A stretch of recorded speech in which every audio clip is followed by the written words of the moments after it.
Good morning students. Here is the video for your grammar work, English grammar nouns. आपने कर लिया 19, 20, 21, 22 and 23 page. We did all these. हमने ये pages कर लिए हैं. I have sent you the videos regarding this. I hope all of you have done it. Now our next topic is on page number 24, and that is the noun gender. What is it?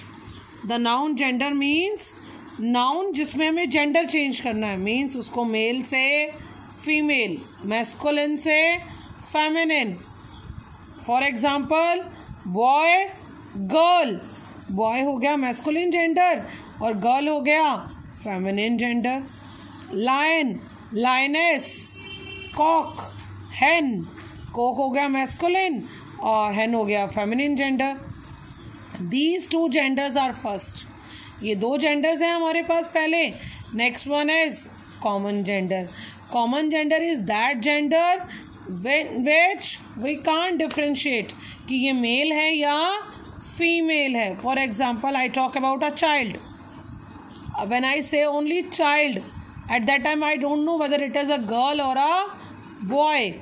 If I say student, I know yes he or she is a student, but I don't know he है या she है. I know only this कि ये मेरी class का student है. Boy है या girl है, that I can't recognize from the student only. If someone tells me yes, I saw a student standing near the tap, then I don't know ना कि वो गर्ल की बात कर रहे हैं या बॉय की. Isn't it बेटा? जिसमें दोनों ही इंक्लूड हो, that is common gender. Neuter gender जिसमें ना तो मेल हो ना ही female. For example chair, table, book, house, tree. ना इसमें मेल है ना ही इसमें female है. You will read out this complete page, and if you have any doubt then you can contact me.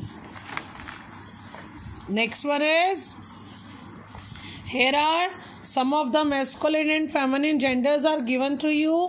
You have to learn it. You can read it out, and even if you have any doubt in any word, any problem, then you can ask me. For example, monk. From my point of view only this will be a query among you. Monk, just like we have priest in our temples, similarly in church we have monk, and nun is the feminine gender of that. Okay, so please go through all these. You have to learn all these for your test. आपकी book में भी जितने भी noun या gender दिए हैं आपको सभी लर्न करने हैं एग्ज़ाम के लिए. इवन जो मंडे को क्लास टेस्ट है उसके लिए भी you have to learn all these also. Shepherd कौन होता है? गडरिया, जो भेड़ों को चराता है. Similarly all these are here. अब देखो जैसे ये है एक अलग genders which do not change and remain the same. Gender जो मैस्कुलिन और फेमिनिन में सेम रहता है, चेंज होता ही नहीं है. तो ये कौन सा जेंडर हो गया?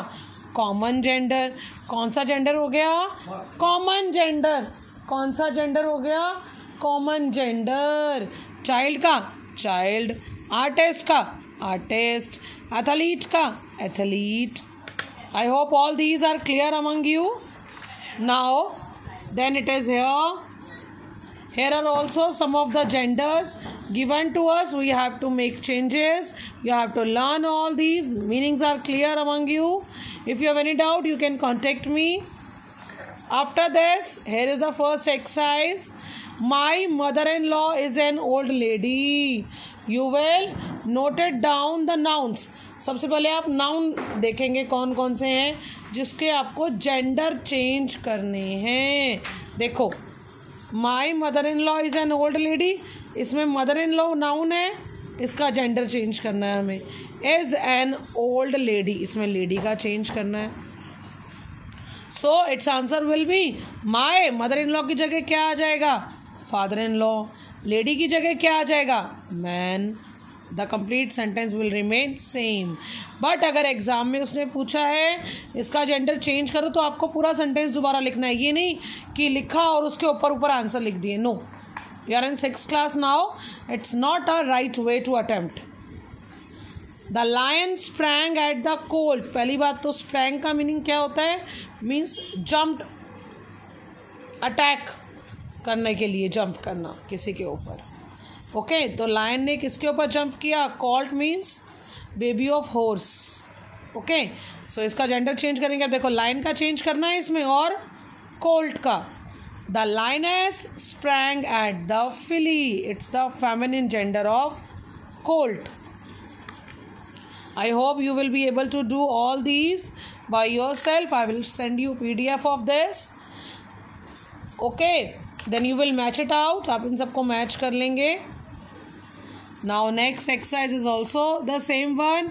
आपको इन sentences को दोबारा से लिखना है, जेंडर चेंज करने हैं जहाँ भी पॉसिबल हो। जैसे the hero of the drama played the part of the grandfather. Hero का चेंज करेंगे, हीरोइन हो जाएगा। और क्या हुआ, ग्रैंडफादर का ग्रैंडमदर हो जाएगा। सो फर्स्ट ऑफ ऑल पहले आपको अंडरलाइन कर लेना है अपने क्वेश्चन में, ताकि आपको आंसर लिखते वक्त कोई डाउट नहीं रह जाए बेटा। Okay, I hope it is clear to you. Now next topic is the noun case. The case of a noun is determined by the part the noun plays in a sentence. अब देखो, आपने ये तो माना कि noun sentence में कहीं भी आ जाता है, सेंटेंस के बिगिनिंग में भी, मिड में भी, एंड में भी। बट नाउन कौन सा रोल प्ले कर रहा है, that is known as noun case. Noun कौन सा रोल प्ले कर रहा है, जैसे आपको कराया गया है ना सब्जेक्ट प्रेडिकेट कराया था ना आपको सेंटेंस में, और बताया था सब्जेक्ट प्रेडिकेट क्या होते हैं। ऐसे ही कभी कभी नाउन क्या बन जाता है, subject of the verb, means doer of action, means काम करने वाला। तो हम नाउन को क्या कहते हैं, ये क्या है वहाँ पे, subject of the verb. For example I say Rohan is my best friend, then about whom I am talking about Rohan, isn't it? तो रोहन क्या हो गया, subject of the verb, main thing of your sentence. Next one, object of the verb, जब वो as an object work करे। जैसे कहूँ Rohan is a singer, Rohan के बारे में तो बात हो रही है, लेकिन रोहन क्या है, सिंगर। तो वहाँ पे ऑब्जेक्ट भी नाउन हो जाता है।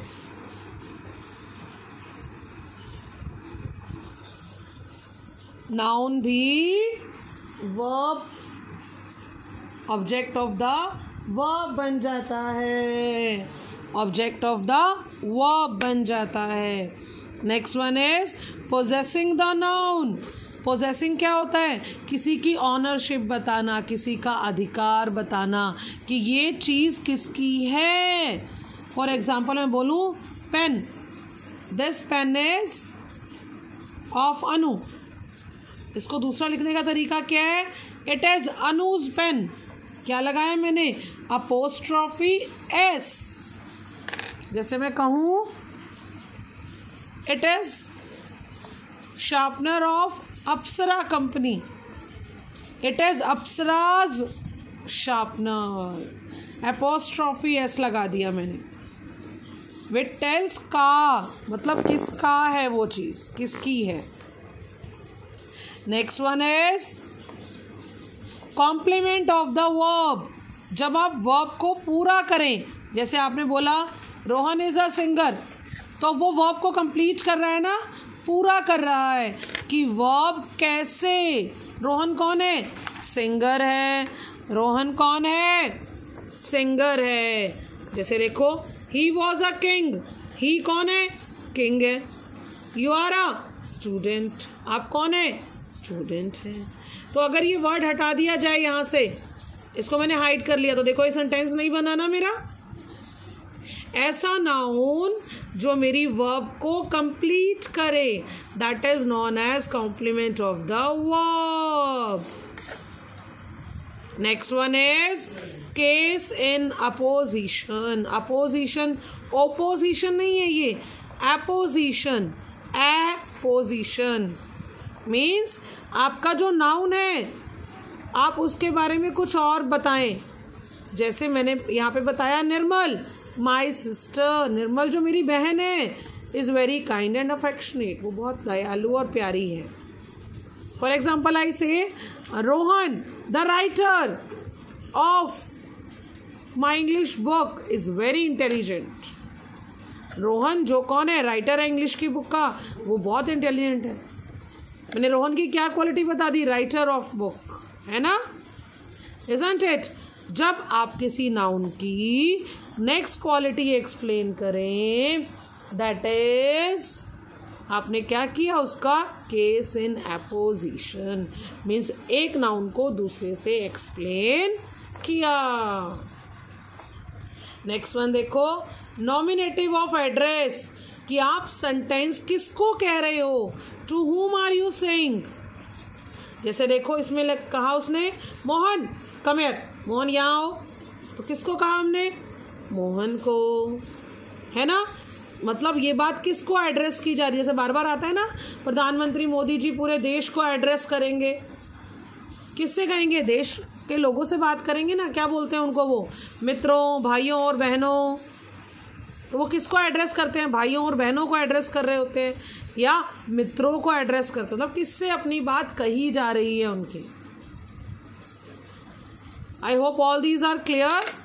नेक्स्ट देखो एक्सरसाइज है, use the possessive form of the words given in bracket. Bracket में जो वर्ड गिवन है उनका आपको पॉजेसिव फॉर्म लिखना है, मतलब उसके आगे अपोस्ट्रॉफी एस लगाना है और वो यहाँ फिल करना है. आप ये एक्सरसाइज अपने आप ट्राई करेंगे एक बार, then I will send you PDF of this and you can keep a check in that. Next one, complete the following sentences using proper order of words in bracket. जो bracket में words दिए हुए हैं इनको sequence में set करके फिर आपको यहाँ फिल करना है. आपको ये भी रीड आउट करने हैं, इनकरेक्ट एंड करेक्ट. ये सेंटेंस इनकरेक्ट है, ये सेंटेंस करेक्ट है. जैसे हर हेयर्स आर करली, पहली बात तो हेयर का प्लूरल होता ही नहीं है, हेयर हेयर होता है. फिर हेयर को हमेशा ही इज लिखते हैं. हर हेयर इज करली, चाहे बहुत सारे बाल हैं फिर भी हेयर इज लिखते हैं. ऐसे ही कुछ और चेंजेस होंगे जो आप ध्यान से नोटिस करेंगे and in exam it can also be asked. So your noun chapter आप इसको पूरा रीड आउट करेंगे फ्रॉम पेज नंबर 16 to 31. हमारे सिर्फ काइंड्स ऑफ नाउन रह गए हैं जो मैंने आपको एक्सप्लेन नहीं किए हैं. I will explain these two you on Monday, but you will give a reading before that and keep yourself ready for your test on Monday. Okay bacha, bye bye and take care. I am sending you PDF very soon. Bye bacha.